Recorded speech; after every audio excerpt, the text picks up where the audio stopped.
Hey, what's up, everybody? Now, I made it to the Eastern Standard Time Zone.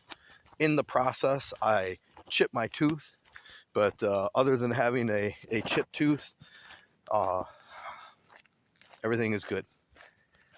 So I'm living out here on this place where you see there's no traffic. There's no traffic. It's just like, it's not totally in the middle of the woods, but it kind of is in the middle of the woods. And internet access is not the easiest out here. So right now I've been using my hotspot to trade, which is working. It's definitely working. But what I normally was doing in Hawaii is that I would have 2 computers, 2 laptops, an extra monitor hooked up to one of the laptops. And so right now I'm only running 1 computer. That way I'm conserving some of the data on my hotspot. I have unlimited data on the phone itself, but the hotspot has a certain amount that I have a limit. So for whatever reason, cable doesn't run out here to where I'm staying, and it's making internet connection a bit more challenging. If you have any ideas, please post them in the comments. One idea, looking into Starlink, either the residential or the mobile one, but I'm looking into both. And yeah, so it's been, Hawaii. I was living in Hawaiian Standard Time for 25 years, so now being in the Eastern Standard Time Zone, it's taking a little toll on my nervous system, my whole body, to adjust to the time difference. And it is significantly colder here. I'm in the Great Lakes state of Michigan, and it is definitely cold. It's super cold compared to the tropical island of Oahu. Enough about that. Let's talk about some things that are applicable to trading. What I think there seems to be a misconception around, maybe misconception is not the right word, but something like what I think would benefit people. Because if I hadn't told you this already, or you haven't heard me say this, I first started learning. I went to my first trading seminar in 2007. So it's been nonstop learning journey. It's 2025 right now as I'm recording this, end of August. And sometime in 2007, I went to my first trading course, and happened to be an option trading course. So since then, it's been basically a nonstop journey of me learning more and more about trading. And something that I kind of had to figure out along the way, that is maybe obvious, but it doesn't seem to be well talked about. But it really, I think, is the foundation of your trading, not necessarily investing, right? This one is not as uncommon. This is kind of a common thing, but just so we reiterate this and you and I are both on the same page, there is definitely a difference between trading and investing. They're 2 different things. They look similar. They might have some overlapping. However, they're 2 distinct things. So with trading, you have a certain amount of cash in your brokerage account, and everything kind of stems from how much cash you have. From how much cash you have in your trading account, then that determines how much option buying power you have. And how much cash you have also determines how much stock buying power you have. obviously, hope it's obvious, but if it's not obvious, it's stock buying power on margin. So anytime you're doing some sort of option trading, you're using option buying power. So balancing your cash and your option buying power, and if you feel so inclined, stock buying power, which I very rarely do. I very rarely buy stock that I very rarely buy stock on margin. It's just something that I personally haven't really developed a good, solid working skill set around. But the option buying power, all the time. So a lot of times people will talk about these different trades, or on YouTube especially, make this much money per day, and these kind of, I guess it's not a clickbait title, but it's some sort of it's like a peacock or something up there. Let's see if you can see that. Wait, right over here. I saw a bunch of swans today. All right, little baby peacock. You seeing that? I don't know if that's a baby, but oh, look at these. Maybe they're turkeys. They're not peacocks. See those turkeys over there? See them moving? Yeah. This is a lot different than living on the city island of Oahu, and you got a squirrel running across the road. That's not as exotic. Maybe turkeys aren't exotic to you, but it's pretty fun for me to be seeing this animal life over here. So anyways, back to this. You have a certain amount of cash in your account. The cash in your account determines how much option buying power you have. And then, of course, you have stock buying power too, which is buying stock on margin. So I think these things, 3 things, 1 thing, however you want to classify it. Let's just stick with 2 for this conversation. Cash in the account and how much option buying power you have.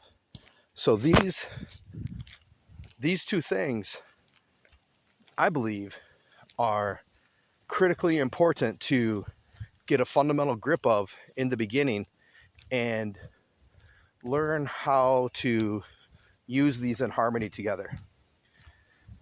Because once you run out of option buying power, your broker could just start closing trades, and you're losing positions, you're getting closed out of positions, and it's probably not going to be at a profit.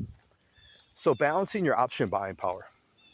I personally like to have a certain amount of cash in the account that I'm keeping like as a minimum, and then from there, and I'm keeping that cash there as a minimum because then it's almost like I have a minimum option buying power as well. Although I don't think that's completely true, because there's other factors that can go into option buying power, like the positions that you already have and things like this. As those positions change, they either become profitable or start losing profit, it changes the option buying power. With stocks, the option buying power doesn't change as quickly or drastically as it does with futures, but nonetheless, it definitely changes. If the position is going against you, then it can really start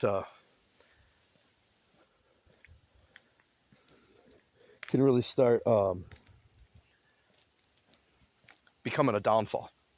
So I think in the YouTube land, people that make videos are more interested in getting views, or I guess just getting views. Maybe they have some other thing. So I'm not sure why they're not talking about this, but it just seems to be, to me, the foundation of an option trader's existence. Or I guess if you're just trading stock and you're not using margin, then just dealing with your cash. How much cash do you have? But the option buying power with your cash, you got your cash, option buying power, and then sometimes what I'll do, and I will do this, but I'm doing it as like let me tell you what it is first. So sometimes, let's say I'm selling a put option that I don't actually have the cash in my account to cover the put option.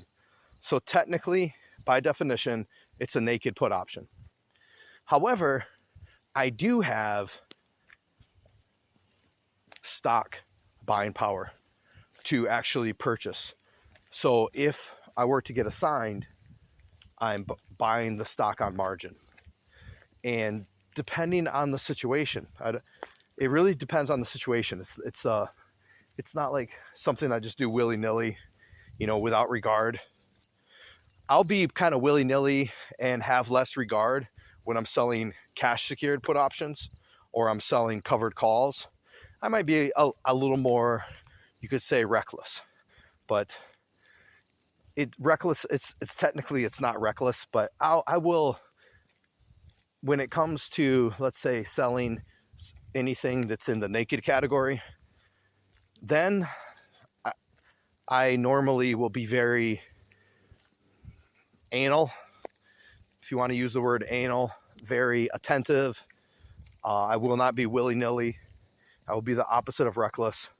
But sometimes I've found that there are certain, in the past, I have found that there are times when selling a put option on a particular stock at a particular price in a particular time frame, of course, right? That's always there. But I've found in the past that there are times when I'll do that and it makes sense. And because the option has, in my opinion, a low probability of being assigned. And if I were to get assigned, I'm somewhat excited about it because it's a good deal to buy minimum of 100 shares of that stock at that price. However, when doing this, I like to make sure that the strike price is somewhere around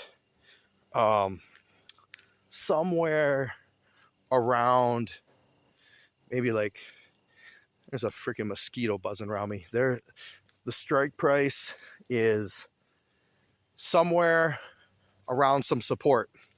So if I do get assigned, the probability of being able to sell to close the stock position for a profit, even if it's a small one, but to exit that position, clear out the margin on the stock and stop paying interest. Now, other people, I've listened to, shucks, I forgot his name off the top of my head, but he's this guy that studied under William O'Neill. I forgot his name, but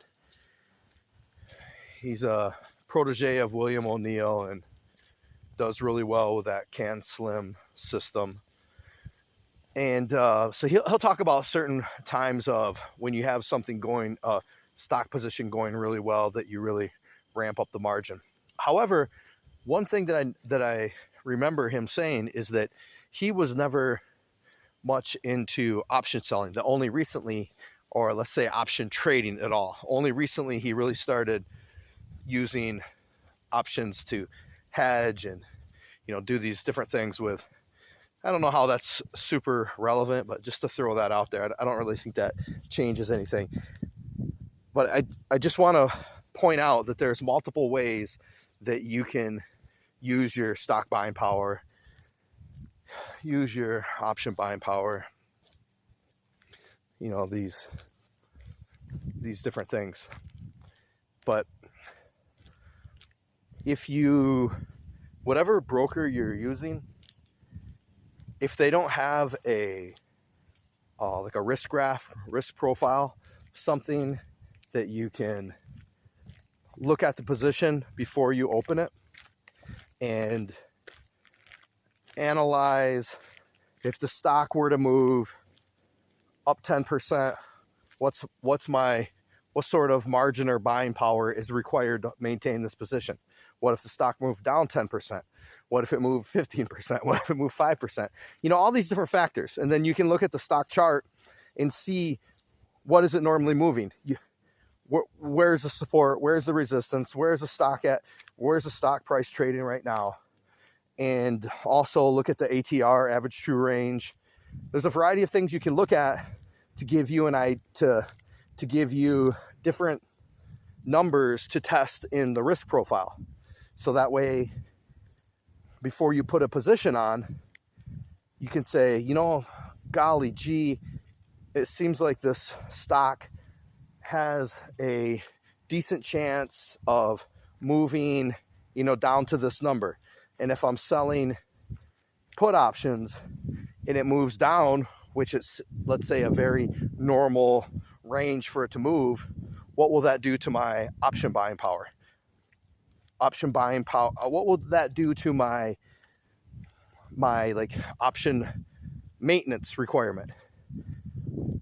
Even though in the futures it fluctuates way more, way faster, and you have to be way more on top of the game, you do not want to be naive to the fact that options on stocks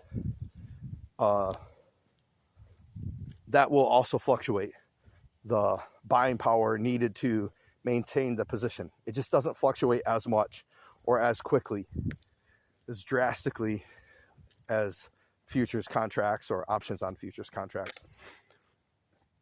And I think this doesn't really get enough airplay. It's not really talked about enough. What seems to be the most popular thing to talk about is how to make $100 a day, how to make $500 a day, how to make this much a day. And in a way, I think that's putting the cart in front of the horse. Because if you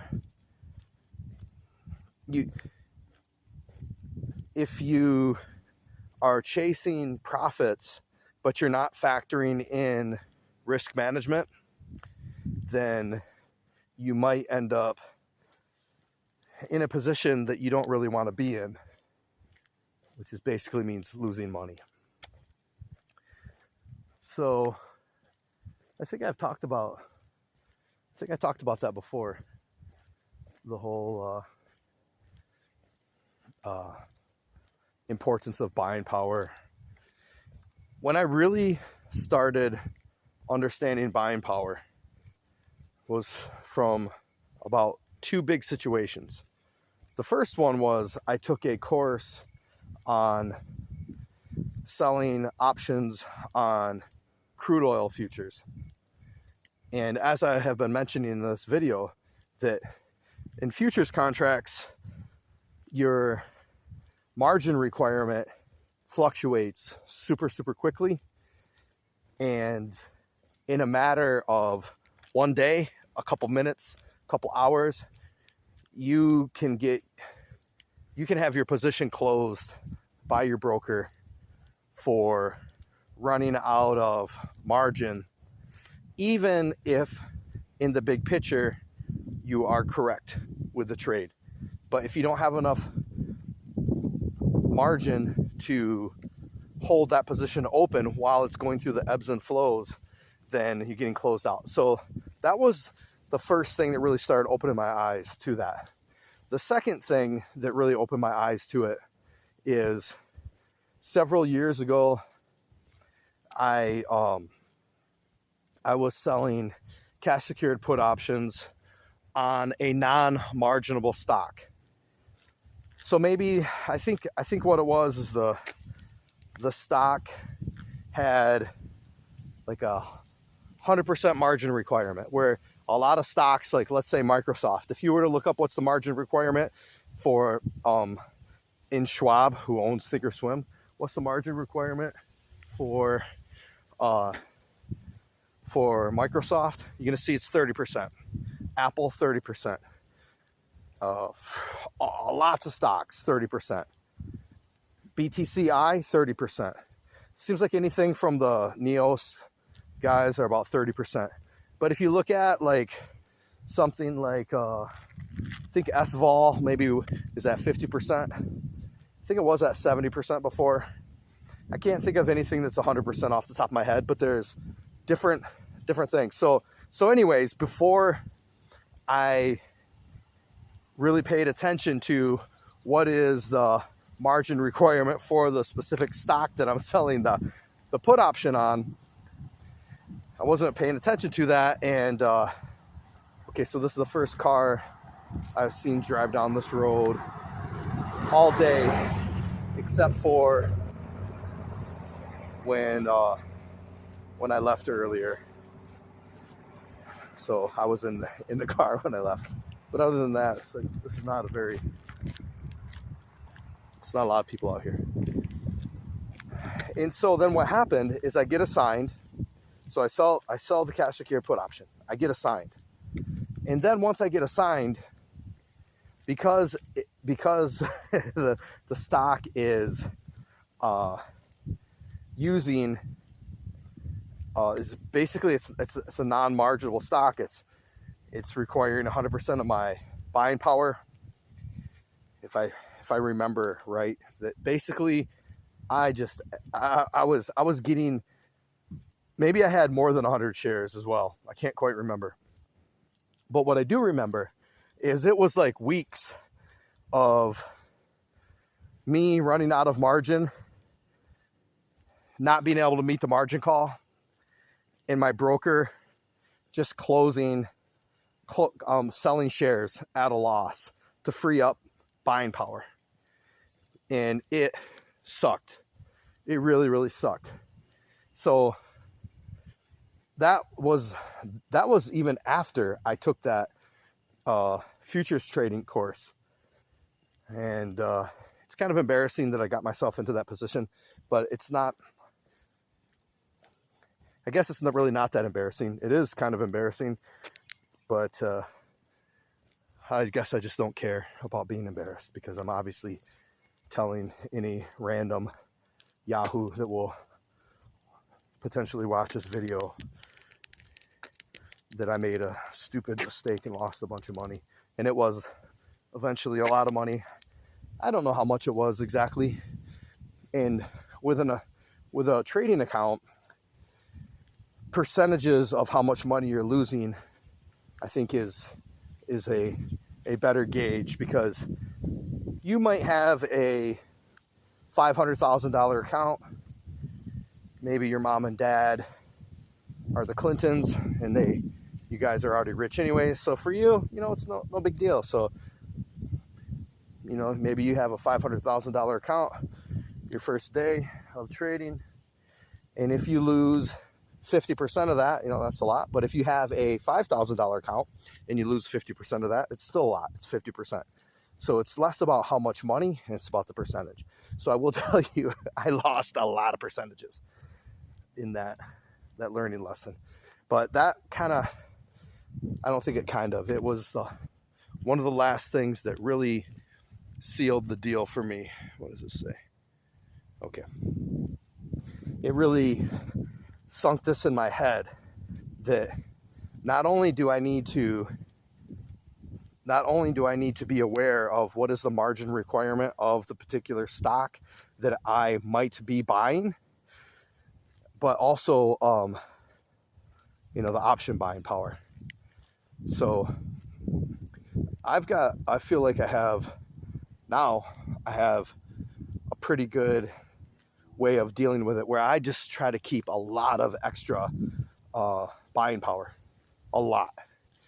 Sometimes I'll start running my buying power lower, and then if it gets below a certain amount, I'm like, oh man, I kind of start feeling a little little bit of anxiety.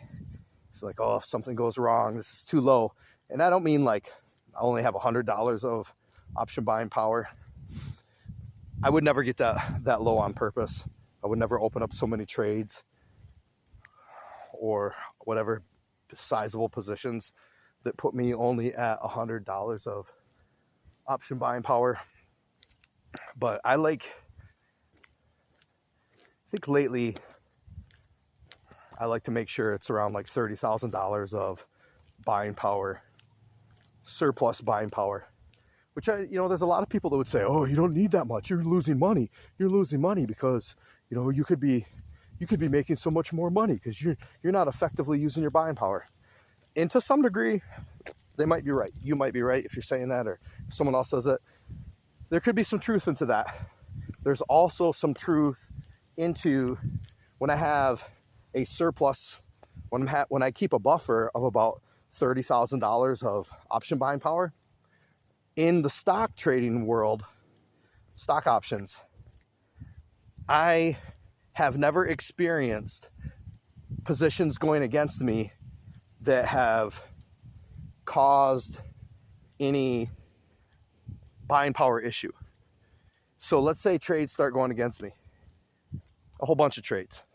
Like, what was it, January of this year? I forgot, the tariff stuff or whatever. The stock market was taking a nosedive.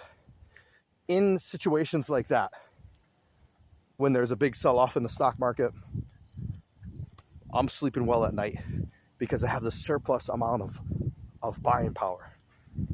And when I keep the surplus amount of buying power, what if a really, really good opportunity comes up? What if a super good opportunity comes up? And I load up on it.